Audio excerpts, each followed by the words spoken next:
Hello everyone. आज हम जानेंगे कि बीपीएससी क्या है। बीपीएससी को क्वालिफाई करने के लिए हमारी एलिजिबिलिटी क्राइटेरिया क्या होनी चाहिए क्वालिफिकेशन में और एज लिमिट में, और जो भी बीपीएससी के बारे में बेसिक जानकारी है उसको भी हम समझने की कोशिश करेंगे।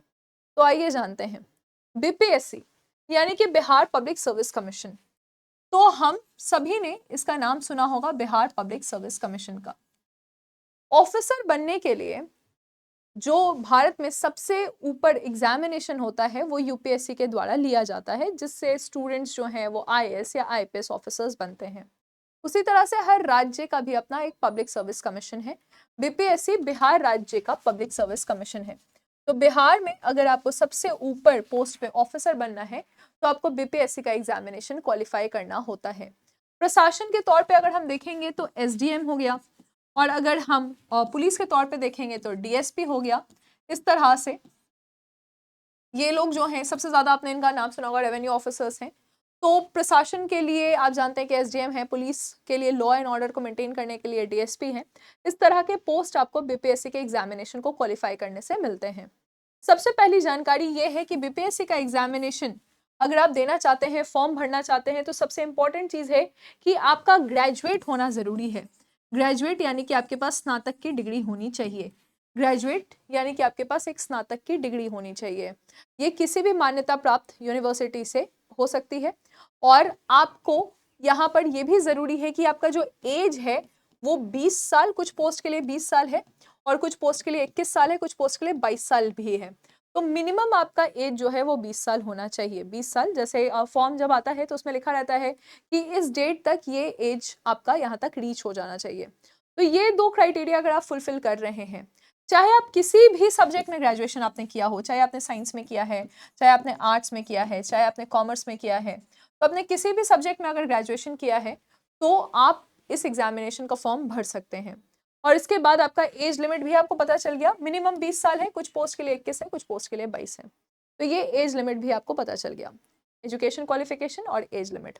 अब बीपीएससी क्या है, तो बीपीएससी को आप इसी तरह से समझिए कि राज्य में सबसे बड़ा पदाधिकारी बनने के लिए अगर आप अपने राज्य के लिए कुछ करना चाहते हैं, अपने समाज के लिए कुछ करना चाहते हैं, बिहार अगर मल्टी डायमेंशनल पॉवर्टी इंडेक्स में सबसे पिछड़ा राज्य है या किसी भी सूचकांक में हम देखेंगे कि बिहार सबसे पीछे है, अगर आप अपना योगदान देना चाहते हैं और हमारे राज्य को आगे लेकर आना चाहते हैं, तो ये वो प्लेटफॉर्म है जहां पर आप अपने पोटेंशियल के तौर पे काम कर सकते हैं। और काम भी काफी डायनामिक होता है, यानी कि अलग अलग तरह से अलग अलग जॉब प्रोफाइल्स हैं। तो ये जॉब प्रोफाइल्स क्या है, इनको हम जरा समझ लें। आप देख सकते हैं यहाँ पे जॉब प्रोफाइल, जैसे ये नोटिफिकेशन है, इस पर भी हम बात करेंगे, जो 70वीं बीपीएससी का नोटिफिकेशन है। तो जॉब प्रोफाइल में आप देखिएगा सबसे जो चाहता पोस्ट जो सबको चाहिए होता है वो होता है एसडीओ का, जिसको आप एसडीएम भी कह सकते हैं। तो सीनियर डिप्टी कलेक्टर आप बोल दीजिए, या फिर सब डिविजनल ऑफिसर्स जो हैं, तो सब डिविजनल ऑफिसर का पोस्ट ये है एसडीएम जिसको आप कहते हैं। उसके बाद है डीवाईएसपी यानी कि deputy superintendent of police. Next हम देखेंगे district commandant Bihar home guard service है। जेल सुपरिटेंडेंट है, assistant commissioner of sales tax है, और असिस्टेंट रजिस्ट्रार भी है। ठीक है, असिस्टेंट रजिस्ट्रार भी आपको यहाँ पे पोस्ट दिख रहा है। इसके बाद आप देखेंगे कि केन ऑफिसर जो कि शुगर केन इंडस्ट्री डिपार्टमेंट का है, प्लानिंग ऑफिसर है, असिस्टेंट प्लानिंग ऑफिसर है, बिहार ट्रांसपोर्ट सर्विस है, म्युनिसिपल एग्जीक्यूटिव ऑफिसर है, रूरल डेवलपमेंट ऑफिसर है जिसको आप आरडीओ कह रहे हैं, रेवेन्यू ऑफिसर है। ये सारे पोस्ट आपको यहाँ पर देखने को मिल रहे हैं। आगे हम देखेंगे कि असिस्टेंट इलेक्शन ऑफिसर है, बिहार एजुकेशन ऑफिसर है। इस बार काफी ज्यादा पोस्ट आए हैं बिहार एजुकेशन ऑफिसर्स के, क्योंकि टीआरई के तहत जो बहाली हुई थी उसमें टीचर की भर्ती बहुत ज्यादा हुई है। फिर assistant director social security branch है, असिस्टेंट डायरेक्टर एम्पावरमेंट ब्रांच है, assistant director child protection officer. उसके बाद डिस्ट्रिक्ट माइनॉरिटी वेलफेयर है, लेबर इन्फोर्समेंट ऑफिसर हैं, ब्लॉक पंचायत राज ऑफिसर है, सप्लाई इंस्पेक्टर है, block SC ST development welfare officer है, ब्लॉक माइनॉरिटी वेलफेयर है, चाइल्ड डेवलपमेंट प्रोजेक्ट ऑफिसर है। तो ये सारे प्रोजेक्ट्स हैं, ये सारे जो प्रोजेक्ट्स जो सरकार किसी के कल्याण के लिए, जैसे एससी के कल्याण के लिए, अनुसूचित जाति के लिए चला रही है, तो वहां पे एक ऑफिसर की रिक्वायरमेंट है। तो उसके लिए पोस्ट आते हैं। अगर अल्पसंख्यकों के लिए कोई कार्यक्रम चल रहा है तो उसके लिए पोस्ट आते हैं। महिलाओं के लिए, बच्चों के लिए सरकार बेसिकली क्या करती है कि जो रूल्स एंड रेगुलेशंस लाती है, जो नियम कानून लाती है, वो अपलिफ्टमेंट के लिए लाती है, लोगों को आगे बढ़ाने के लिए लाती है। और उसका निगरानी सरकार के द्वारा किसके वाया किया जाएगा, तो वो ऑफिसर्स है जिनके वाया निगरानी की जाती है। और इसी चीज़ के लिए इस एग्जामिनेशन को कंडक्ट कराया जाता है। तो हाँ, जब एग्ज़ाम आता है, जब फॉर्म आता है, तो हम फॉर्म फिल करते हैं। और इस एग्जामिनेशन का जो प्रोसेस है वो कुछ इस तरह से है, जैसे कि जब फॉर्म आएगा तो उसके बाद आपको प्रीलिम्स का एग्जामिनेशन देना होता है, ठीक है। अब प्रीलिम्स का एग्जामिनेशन, जैसे अगर हम 70वीं बीपीएससी का लगभग एक आइडिया ले, तो इस फॉर्म को भरा था बहुत सारे स्टूडेंट ने जो एग्जाम में अपियर किए, तो 3,28,990 स्टूडेंट जो है वो अपियर किए। प्रीलिम्स का एग्जामिनेशन क्वालिफाई किया है कितने लोगों ने, तो 21,581 लोगों ने प्रीलिम्स का एग्जामिनेशन क्वालिफाई किया है। उसके बाद क्या हुआ, तो मेंस का एग्जामिनेशन हुआ। अब मेंस का एग्जामिनेशन कितने लोग क्वालिफाई करेंगे, तो करीबन 5,700 स्टूडेंट्स जो हैं वो मेंस का एग्जामिनेशन क्वालिफाई करेंगे। और टोटल जो पोस्ट है इंटरव्यू के बाद कितने लोगों को नौकरी मिलेगी, तो जो 70वीं बीपीएससी का अगर हम एग्जाम्पल ले रहे हैं तो ये यहाँ पे 1957 लोगों को नौकरी मिलेगी। लेकिन लगभग ज़्यादातर पोस्ट जो है इतने ज़्यादा संख्या में नहीं आते हैं, कभी कभी ये 1000, 200, 300 इस तरह से भी पोस्ट ऑन एन एवरेज आते हैं। तो ये तो एक इतिहास था 70वीं बीपीएससी, जिसने इतिहास रच दिया कि इतने सारे पोस्ट आ गए। लेकिन आमतौर पर जो एवरेज पोस्ट है, तो एवरेज पोस्ट जो है वो अलग अलग आते रहते हैं, जैसे कभी 200 पोस्ट आ गया, कभी 300 पोस्ट आ गया, कभी 1000 पोस्ट आ गया, इस तरह से पोस्ट आते रहते हैं। अब जब नोटिफिकेशन है, देखिए बीपीएससी का ना अभी तक कैलेंडर फिक्स नहीं है, ठीक है, कि कब आएगा नोटिफिकेशन, ऐसा कुछ फिक्स नहीं है। लेकिन नोटिफिकेशन जो है वो इस तरह से आता है, जैसे आप देख सकते हैं कि अनुमंडल पदाधिकारी, बिहार प्रशासन सेवा, पुलिस उपाध्यक्ष, जिला समदेष्टा जो है, या कार्यकारी अध्यक्ष हो गया, राज्य कर हो गया, ये सारे पोस्ट जो हैं ये यहाँ पे आपको देखने को मिल रहे हैं। 24 पोस्ट यहाँ पे दिए हुए हैं इसमें। और बाद में जाकर यहाँ पे ऐड हुआ था कि बाल जो सीडीपीओ है यानी बाल विकास परियोजना जो है वो भी यहाँ पे ऐड हो गया था। तो ये सारे पोस्ट आपको देखने को मिल रहे हैं। एज लिमिट हमने आपको बता दिया कि आपको कम से कम ग्रेजुएट होना जरूरी है। महिलाओं के लिए यहाँ पे 35% का आरक्षण भी दिया जाता है।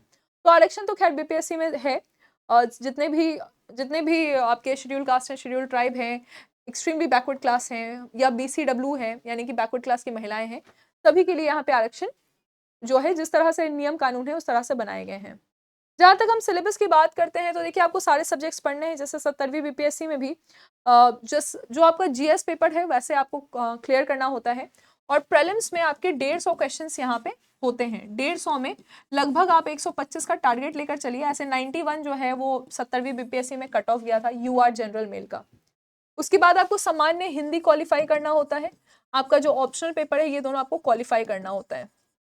जीएस पेपर 1, जीएस पेपर 2 और ऐसे ये सब 300 नंबर का होता है। टोटल 900 नंबर का आपको यहाँ पर मुख्य परीक्षा क्वालिफाई करना होता है।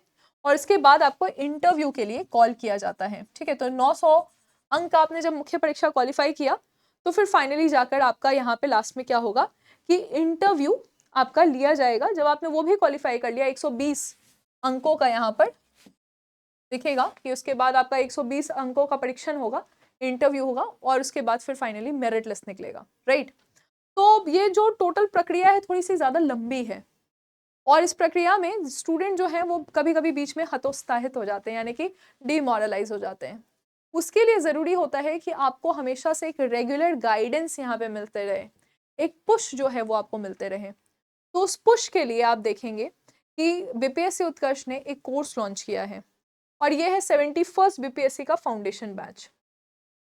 इस पुश के लिए बीपीएससी उत्कर्ष ने एक कोर्स लॉन्च किया है, और ये है 71st बीपीएससी का फाउंडेशन बैच। ये चाणक्य 3.0 बैच है, जिसमें आपको history, geography, polity, economics, science, maths and reasoning करवाया जाएगा। यानी कि पहले आपको 150 अंकों के लिए तैयार कराया जाएगा, ताकि टारगेट जो है वो हम जनरली 125 लेकर चलते हैं कि 125 मैक्सिमम हम स्कोर करें और प्रीलिम्स के एग्जामिनेशन को क्वालिफाई करें। क्योंकि आप में जो भी आप जितने भी ज़्यादा आपने पढ़ लिया, लेकिन अगर आपने प्रीलिम्स से क्वालिफाई नहीं किया तो फिर काम नहीं बनेगा। उसके बाद इसमें ही इसी प्रक्रिया में क्या होता है कि आपको जीएस पेपर 1 के लिए तैयार किया जाता है जो कि 300 अंकों का है, जीएस पेपर 2 के लिए तैयार किया जाता है जो कि 300 अंकों का है, एसए के लिए रेडी किया जाता है जो कि 300 अंकों का है। 900 अंकों में 900 टोटल मार्क्स हो जाएंगे। आप मैक्सिमम स्कोर करिए, यहाँ पे टारगेट हम 500 प्लस लेकर चलते हैं, 500 550 का टारगेट लेकर चलते हैं। और उसके बाद क्या होगा कि फिर आपका इंटरव्यू का प्रोसेस शुरू होता है। जब आपने मुख्य परीक्षा क्वालिफाई कर ली तो 120 नंबर का इंटरव्यू होता है जिसके लिए आपको यहाँ रेडी किया जाएगा, राइट।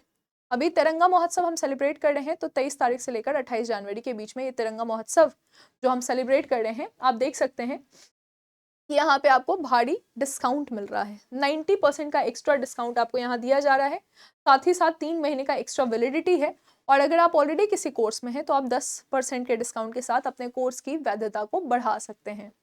तो ये तिरंगा महोत्सव है जहाँ पे आप देखिएगा कि ये चाणक्य 3.0 फाउंडेशन बैच जो है वो आपको सिर्फ 4000 रुपीज़ में मिल जाएगा, ठीक है। तो आप इसमें एनरोल करें, ये इसके फ़ायदे हैं। जहाँ पे आपको करंट अफेयर्स की मैगजीन मिलती है, जहाँ आपको फुल लेंथ टेस्ट मिलता है, ई नोट्स मिलता है, क्लास पीडीएफ मिलता है, 2 से 3 क्लासेस हर दिन होती है, 1000 से भी अधिक घंटे की ये क्लासेस हैं जो कि लाइव और रिकॉर्डेड हैं। तो यहाँ यानी कि 70वीं, अगर आप 71st बीपीएससी की 71वीं बीपीएससी की तैयारी कर रहे हैं तो आप चाणक्य 3.0 के साथ कर सकते हैं। Thank you.